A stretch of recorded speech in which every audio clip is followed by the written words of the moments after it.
क्या आप भी एक करंट जॉब में हैं लेकिन साथ ही साथ असिस्टेंट प्रोफेसर बनने के अपने सपने को पूरा करना चाहते हैं? तो ये वीडियो आपके लिए है।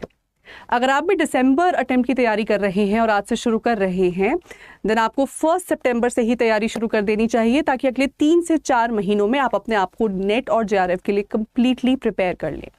बट किसी भी जॉब प्रोफेशनल के लिए ये एक बहुत ही डिफिकल्ट और मॉन्यूमेंटल टास्क लग सकता है।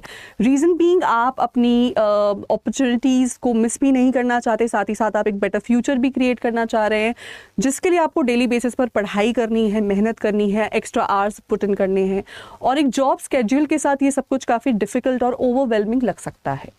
ये सभी नेचुरल फीलिंग्स हैं और ये प्रोसेस आपके लिए काफ़ी ट्यूमल्टुअस और हाइज और लो से भरा हुआ रहेगा। लेकिन मैं आपको प्रॉमिस करती हूँ, अगर आपने ये स्ट्रैटेजी फॉलो कर ली, देन किसी भी सूरत में आप नुकसान में नहीं रहेंगे, बल्कि नेट क्या, आप जेआरएफ तक क्वालिफाई कर सकते हैं। तो वीडियो के एंड तक बने रहिए मेरे साथ। बहुत ही प्रैक्टिकल डायरेक्ट एडवाइजेस मैं आपको दूंगी। ये एडवाइजेस मेरी नहीं हैं, ये सजेशंस भी मेरे नहीं हैं, ये वो ट्राइड एंड टेस्टेड मेथड्स हैं जो मेरे उन सभी स्टूडेंट्स और कैंडिडेट्स ने फॉलो किए थे जो खुद एक जॉब में थे, लेकिन जॉब के साथ साथ उन्होंने अपनी नेट की तैयारी की। तो without any further ado, let's dive right into the suggestions. So इस एग्ज़ाम की तैयारी करने के लिए एक बहुत बड़ा मिसकंसेप्शन जो हम सभी के दिमाग में है वो ये रहता है कि क्योंकि नेट का एग्ज़ाम एक इतना जाइगेंटिक एग्ज़ाम है with monumental syllabus, it will be near to impossible to complete the syllabus. This will lead to your failure in the exam. अब मैं इस पूरे एक सपोजिशन को 2 पार्ट्स में डिवाइड कर देती हूँ, ठीक है। सो पहला सपोजिशन हम यहाँ पर ये लेके चल रहे हैं कि ये इसका सिलेबस इनफाइनाइट है, और दूसरा सपोजिशन हमारा यहाँ पर ये है कि आपका ये इनफाइनाइट सिलेबस होने की वजह से आपका एग्जाम में फेलियर हो सकता है। यानी कि हम ये अजम्पशन बना लेते हैं अपने मन में, ये धारणा बना लेते हैं कि हमें पूरा का पूरा सिलेबस कंप्लीट करना है तभी जाके सिलेक्शन होगा, वरना सिलेक्शन नहीं हो सकता। इसका मतलब है कि अगर एक कैंडिडेट अपनी पढ़ाई से उसका टच छूटा हुआ है, उसके लिए भी मतलब नियर टू इम्पॉसिबल हो गया एग्जाम क्वालिफाई करना। एक कैंडिडेट जो कि एक हाउसवाइफ है या मदर है, उनके लिए भी इम्पॉसिबल हो गया, और एक जॉब वाले प्रोफेशनल के लिए भी इम्पॉसिबल हो गया। लेकिन मैं आपको बताना चाहती हूँ कि जहाँ हमारा ये फर्स्ट सपोजिशन ट्रू है, ये सिर्फ एक अजम्पशन नहीं है, ये एक फैक्चुअल एक फैक्ट है जो I am so sorry about the screen ये एक फैक्ट है कि हमारा यूजीसी नेट का सिलेबस बहुत ही वास्ट है, ऑलमोस्ट इनफाइनाइट है, सो मच सो कि इसको एक बुक में समराइज़ करना इम्पॉसिबल रहता है। मल्टीपल सोर्सेज की ज़रूरत होती है, बहुत सारी तैयारी की ज़रूरत होती है, तब भी नेट में 20 to 30% questions never heard of लगेंगे। आप ऐसे क्वेश्चंस से इनकाउंटर करेंगे जिसको आपको देख के लगेगा कि यार ये क्वेश्चन तो मैंने पहली बार देखा है, इसको तो मैंने कभी पहले पढ़ा ही नहीं है। ऐसी दिक्कत आपको मिल सकती है, लेकिन इसका ये बिल्कुल भी मतलब नहीं है कि इस वजह से आपका फेलियर हो जाएगा। क्यों? क्योंकि यहाँ पर आपको इस बात का ध्यान रखना है that less is more. Less is more recently मैंने अपनी क्लासेस में पढ़ाया है, पैराडॉक्स का एग्जाम्पल है। एक पैराडॉक्सिकल स्टेटमेंट एक सेल्फ कॉन्ट्रडिक्टरी स्टेटमेंट है। अब यही सेल्फ कॉन्ट्रडिक्टरी स्टेटमेंट आपको सक्सेस दिलाएगी, आपके सिलेक्शन का सबब बनेगी, कारण बनेगी। मैं बताती हूँ कैसे। क्योंकि हमारा सिलेबस इतना इनफाइनाइट है और उसको एक बुक में समराइज कर लेना मुश्किल है, इसका मतलब है कि हर कैंडिडेट अपने सेट ऑफ एडवांटेजेस और डिसएडवांटेजेस के साथ इस तैयारी में आता है।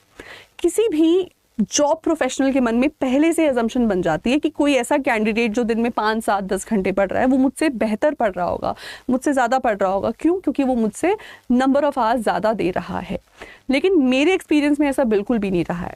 वो जितने भी कैंडिडेट्स जो एक्स्ट्रा प्री एंगेजमेंट से डील करते हैं या फिर ऑलरेडी किसी भी तरीके के और कमिटमेंट से डील कर रहे हैं या किसी और सिचुएशन में अटके हुए हैं, जब ऐसा कैंडिडेट तैयारी करता है तब वो लेस इज मोर को प्रैक्टिस कर रहा होता है, क्योंकि उसको पता है उसके पास टाइम कम है, तो वो अपने given set of study sessions को बहुत ही ज़्यादा क्वालिटेटिव बना लेता है, क्वालिटेटिवली इन्हांस कर देता है। वो ज़्यादा से ज़्यादा चीज़ों को कम से कम टाइम में कवर करने के तरीके ढूंढ लेता है। तो अगर आप भी एक वर्किंग प्रोफेशनल हैं, ये बिल्कुल भी मत सोचिए कि आपके पास अगर कम वक्त है तो ये आपका डिसएडवांटेज है और ये आपको आपकी फेलियर की तरफ लेकर जाएगा। इनफैक्ट आप ऐसे किसी भी कैंडिडेट से और ज़्यादा मोटिवेटेड हैं, फायर्ड अप हैं और आप एक बेटर स्ट्रैटेजी से पढ़ सकते हैं। क्यों? क्योंकि वो जो दूसरा कैंडिडेट है जिसके पास दिन में वक्त बहुत सारा है, वो अपना वक्त बर्बाद भी करेगा। एक लॉ है, ये एक साइंटिफिक लॉ सॉर्ट ऑफ हमारा वर्ल्ड का है, जो फिलॉसफी के रेल्म्स में भी एंटर करता है, जो ये कहता है कि एक टास्क उतना ही एक्सपैंड होता चला जाता है, उतना ही स्ट्रेच होता चला जाता है जितना ज़्यादा वक्त उसको दिया जाता है। तो जो काम 10 दिन में एक आदमी करेगा, अगर आप उसको प्रेशर से वो काम एक दिन में करवा दो, वो एक काम एक दिन में भी उस टास्क को पूरा कर सकता है। और आपको बस यही करना है, आपको इसी स्ट्रैटेजी को फॉलो करना है। तो मैं स्टेप बाय स्टेप आपको बता देती हूँ कि आपने करना क्या है। एसेंशियली आपने सबसे पहले तो अपनी नेचुरल रिदम आइडेंटिफाई कर लेनी है। कुछ बहुत सारे कैंडिडेट्स ऐसे होते हैं जो क्योंकि जॉब में होते हैं तो उनको सुबह अर्ली उठना पड़ता है, तो आपको ये देखना है कि क्या आप रात को पढ़ाई कर सकते हैं, क्या शाम के फ्री वक्त में आपके पास इतना वक्त है कि आप अपने माइंड को फ्री रख के पढ़ेंगे। तो मोस्ट कैंडिडेट्स के साथ इसका आंसर नो है। आज भी मेजॉरिटी पॉपुलेशन डायर्नल है, यानी वो सुबह बेटर वर्क कर पाती है, नॉक्टर्नल नहीं है, वो रात को ज़्यादा एक्टिव नहीं होती है। तो अगर आप सुबह ज़्यादा एक्टिव है और जॉब के लिए आप ऑलरेडी सुबह 6 बजे उठ रहे हैं, तो अब आप सुबह 4 बजे उठना शुरू करेंगे। अगर आपको 11-12 बजे सोने की आदत है तो आप रात को 10 बजे 9:30 बजे सोने की आदत डालें, ताकि सुबह आप वो एक्स्ट्रा नींद पूरी करके सुबह 2, 2.5-3 घंटे पहले उठें और सुबह उठ के फ्रेश माइंड से अपनी पढ़ाई कर लें। अगर आप रात को एक्टिव रह सकते हैं, if you are a night owl, if you can burn the midnight lamps, then that's nothing better than that, because then what you will do is that आप अपनी सुबह वाले शेड्यूल को एज इट इज़ रख सकते हैं। आप शाम और रात के वक्त वो एक्स्ट्रा टाइम निकालेंगे जब आपको पढ़ाई करनी है। कहने का मतलब ये है कि आपने कभी भी पढ़ने के हिसाब से पढ़ना नहीं है, आपने तभी पढ़ाई करनी है, उस वक्त में, दिन के उस वक्त में पढ़ाई करनी है जब आप बहुत एक्टिव हैं, आपका माइंड सारी इंफॉर्मेशन को जब परसीव भी कर लेगा और रिट्रीव भी कर लेगा।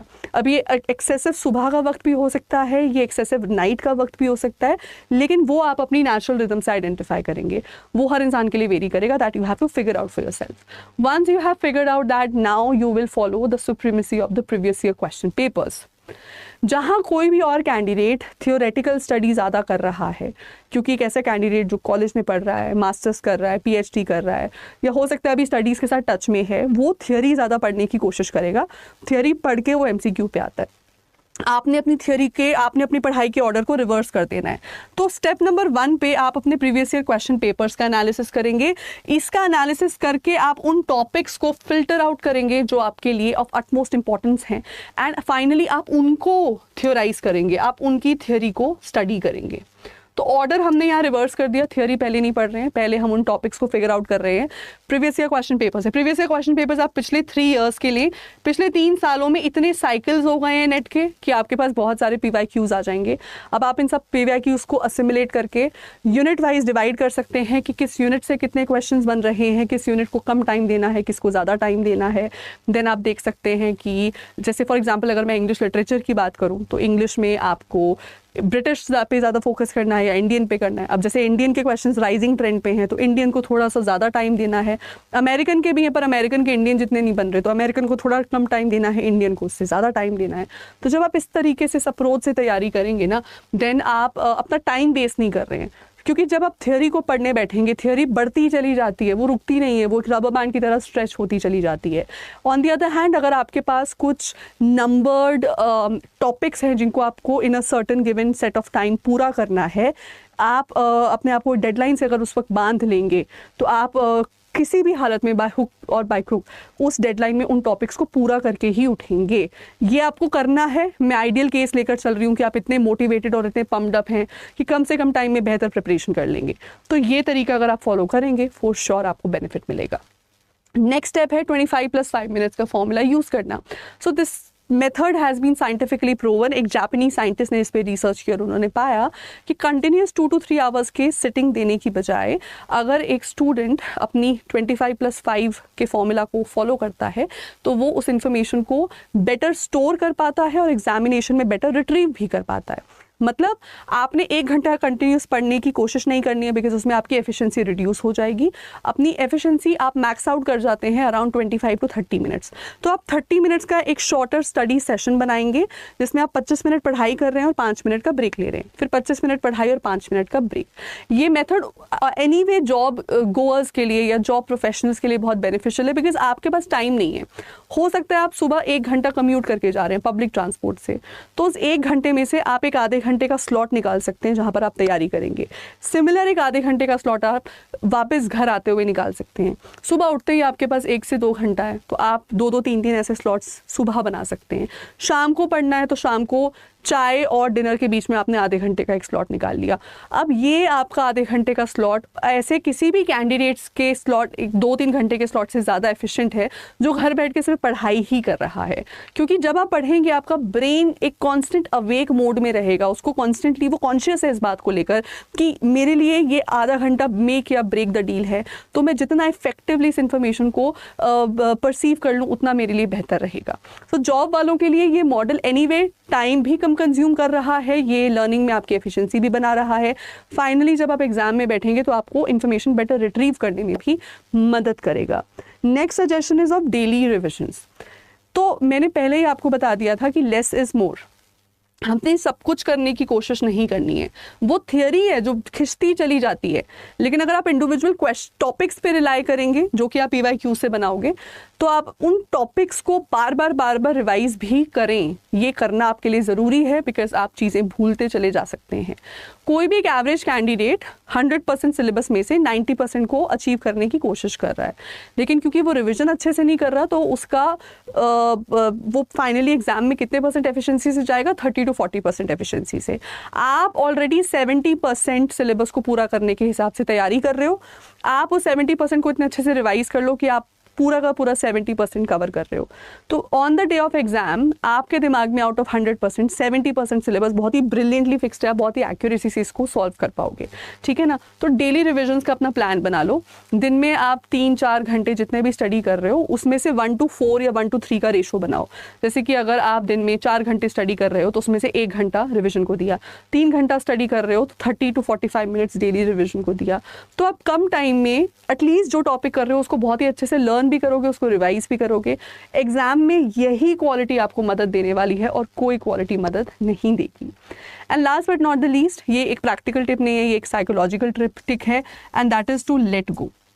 You have to let go of all the assumptions and presumptions that exist in the world. जैसे मैंने सबसे पहले तो यही assumption बताई कि कम टाइम का वक्त फेलियर, ये एक बहुत बड़ा मिसकंसीव्ड प्री कंसीव्ड नोशन है जिसपे लोग चलते हैं और पहले हिम्मत हार जाते हैं, एग्जाम की तैयारी भी नहीं करना चाहते। मेरा सजेशन आपको ये है कि किसी भी तरीके के प्री कंसीव्ड नोशंस और मिसकंसेप्शन से अपने आप को दूर रखिए। वो लोग जो आप पे बिलीव नहीं करते हैं उनका बिलीफ, उनका डिस्ट्रस्ट तोड़िए, खुद पे भरोसा रखिए। कम से कम टाइम में भी बेहतरीन तैयारी हो सकती है, इस बात पे भरोसा करें और फिर इस तैयारी में घुसें। जब आप हर तरीके के नेगेटिव थॉट को लेट गो कर देते हैं तब आपका हर एक्शन आपको आपके गोल तक, आपकी सक्सेस तक लेकर जाता है। तो ये था माय डियरेस्ट लर्नर्स, मेरा सजेशन उन सभी लोगों के लिए जो जॉब के साथ नेट की तैयारी करना चाहते हैं। और ट्रस्ट मी, अगर ये सजेशंस आपने फॉलो कर लिए तो नेट क्या, अब JRF की तैयारी भी बहुत बेहतरीन तरीके से कर लेंगे। Thank you so much everybody for watching my video. I hope मेरा सजेशन आप सभी को अच्छा लगा।